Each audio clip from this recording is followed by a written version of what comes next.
J'ai mis dans le titre solution efficiente pour le stockage et la distribution d'énergie en courant continu. Il faudrait aussi ajouter solution économique parce que c'est quand même aussi ce que l'on essaie d'atteindre. Le problème que l'on essaie de résoudre, eh bien, c'est l'impact des énergies renouvelables distribuées sur le réseau électrique, en particulier des problèmes de stabilité de tension et des congestions de courant.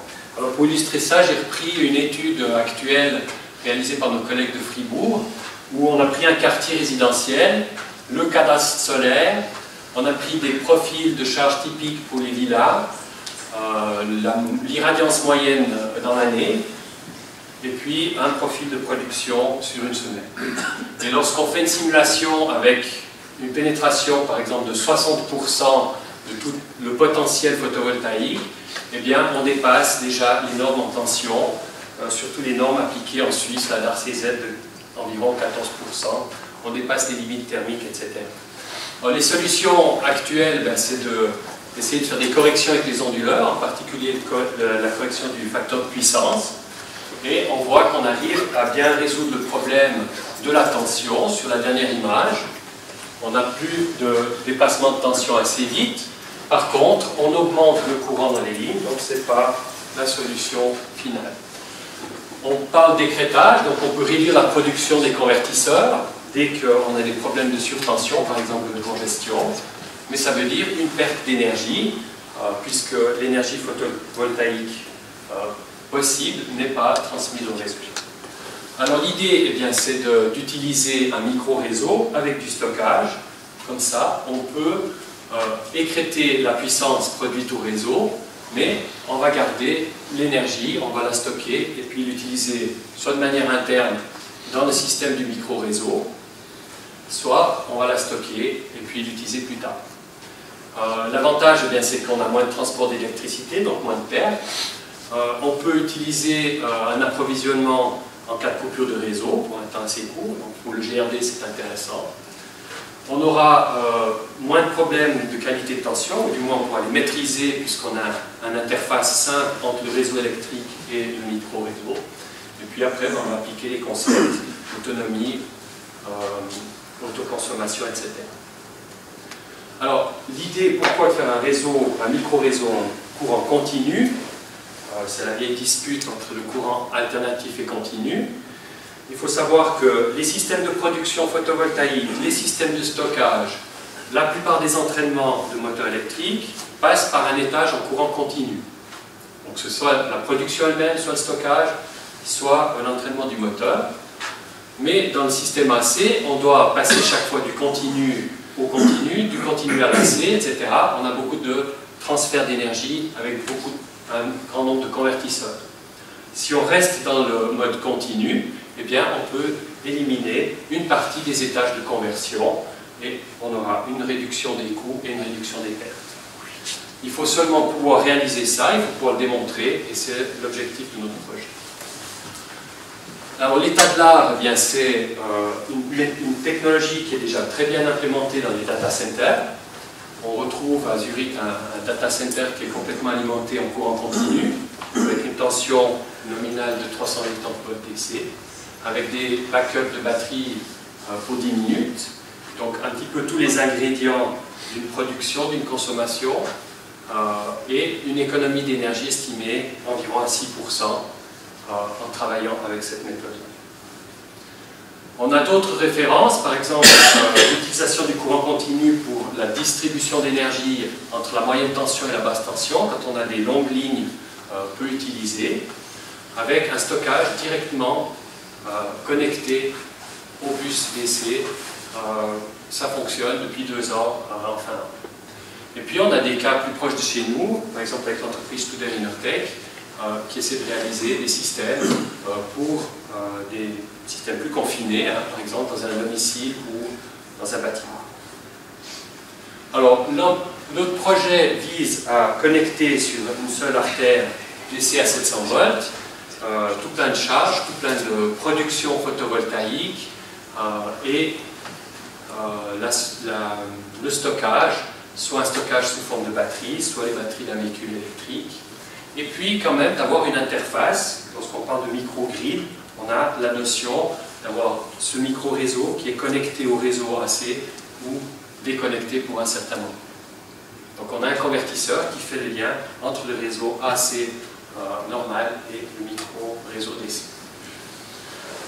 Alors on a réalisé dans le cadre du projet D2050 déjà une cinquantaine de convertisseurs qui transforment l'énergie des panneaux photovoltaïques de basse tension vers un bus à 700 volts.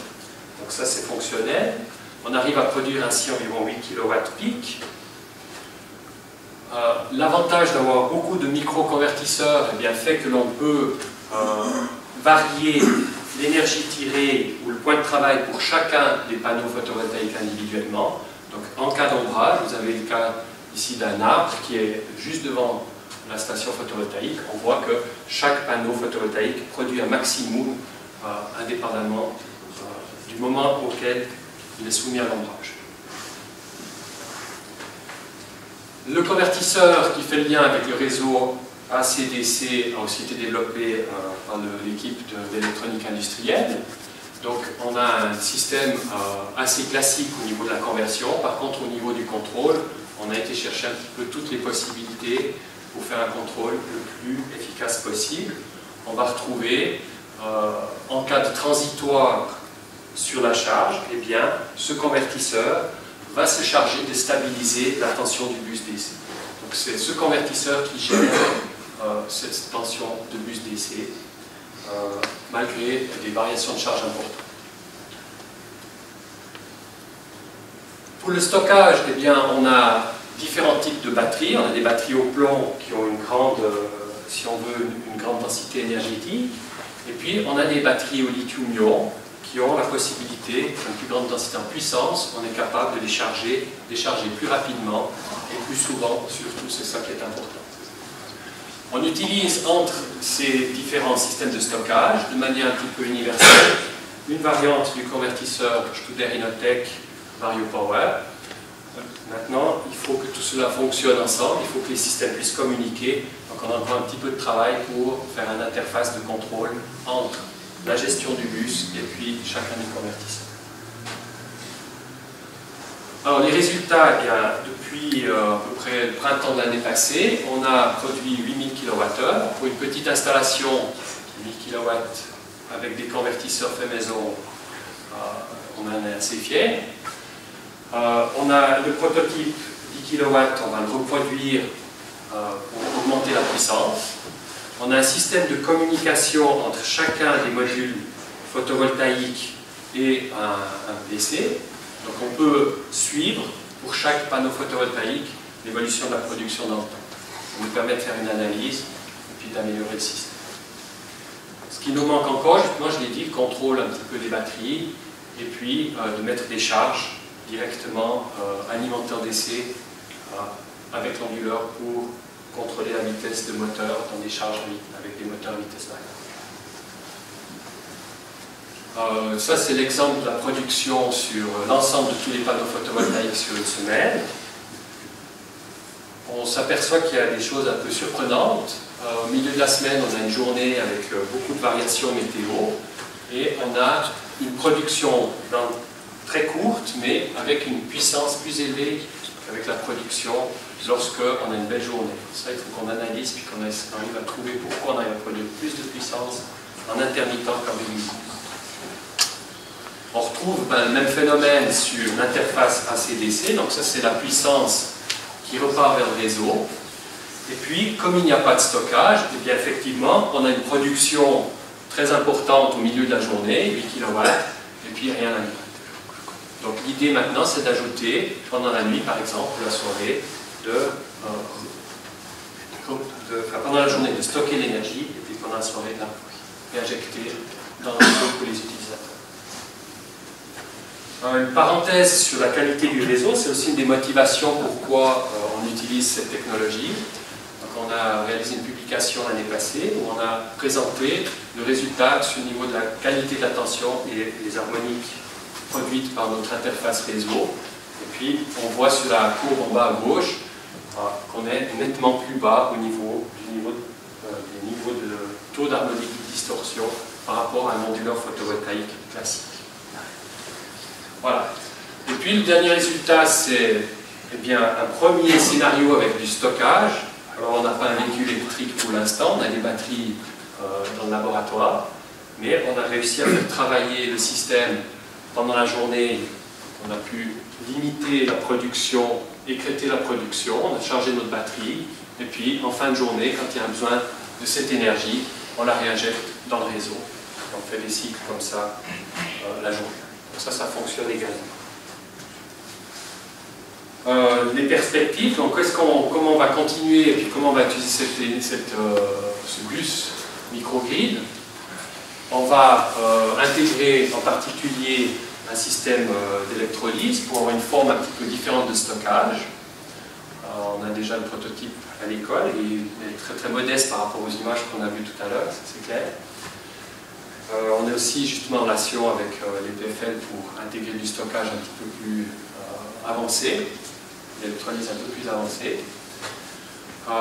L'idée c'est de charger la batterie pendant le jour et puis faire un peu d'électrolyse et puis la nuit décharger la batterie pour continuer, pour un flux continu sur la partie d'électrolyse. On a un projet que l'on essaie de monter avec l'OFEN où on va surtout compléter nos installations avec un système de contrôle très évolué. On va mesurer tous les paramètres de l'installation. Il y aura un système de management, de gestion de l'énergie, et puis on va pouvoir contrôler tout le système de manière la plus efficiente possible. Et puis, on parle aussi, par exemple, de pompage-turbinage depuis longtemps. Donc l'idée, ça serait d'utiliser le stockage de pompage-turbinage. Alors, il faudrait trouver un site où l'on a l'intérêt de travailler en courant continu. Ça serait idéal avec une ligne d'environ 500 mètres. Alors, on a cherché un petit peu un site proche de notre laboratoire, afin qu'on puisse étudier les problèmes sur la tension en ligne en tout courant alternatif, en courant continu, et puis intégrer tout ça dans le bus DC. Alors, il y a effectivement une chute d'eau proche de l'école, d'environ 80 mètres, si je ne me trompe pas, qui arrive à peu près 500 mètres de l'école et qui fait un dénivelé pendant 50 mètres. Donc, on aurait une puissance de 6 kW, ça correspond bien à notre prototype, et une réserve d'énergie qui correspond à peu près à un tiers du stockage que l'on a actuellement. Alors ça, c'était une idée qui est apparue récemment. Pour ce qui est de la valorisation, eh bien, notre travail a été principalement de développer des convertisseurs et de développer une technologie. Maintenant, on essaye de l'intégrer dans un système, et puis on essaye d'avoir une analyse sur nos objectifs. Est-ce que l'on arrive à réduire les coûts? Est-ce qu'on arrive à augmenter l'efficience d'un tel système? Pour ce qui est du contrôle de la puissance dans le réseau, on essaye aussi d'avoir une puissance la plus continue possible et puis une puissance que l'on peut aussi prédire avec des efforts, avec des informations sur les prévisions météo par exemple. C'est quoi la puissance des panneaux photovoltaïques que tu as sur ton install? Alors, les panneaux photovoltaïques, les monocristallins produisent à peu près 240 watts par panneau. Tu en as combien? Il y a 50 panneaux. Après, on a des panneaux à couche mince qui produisent un petit peu moins, il y a plus de tension, à peu près la moitié de la puissance par panneau photovoltaïque. J'essayais de faire le lien avec la fierté que tu avais sur les 8000 kWh depuis 5 mars. Oui. Et puis je me disais, est-ce que c'est quoi qui est super? C'est que ça a marché, je viens oui. Tu as un rendement qui est plus élevé que normal. Non, c'est que ça fonctionne, c'est un prototype avec beaucoup de défis. Bon, il y a des convertisseurs, après il y a le système, il y a la communication, il y a plein d'éléments qui font que si on regarde la rampe de production, c'est parti lentement, mais maintenant ça produit très bien depuis 6 mois.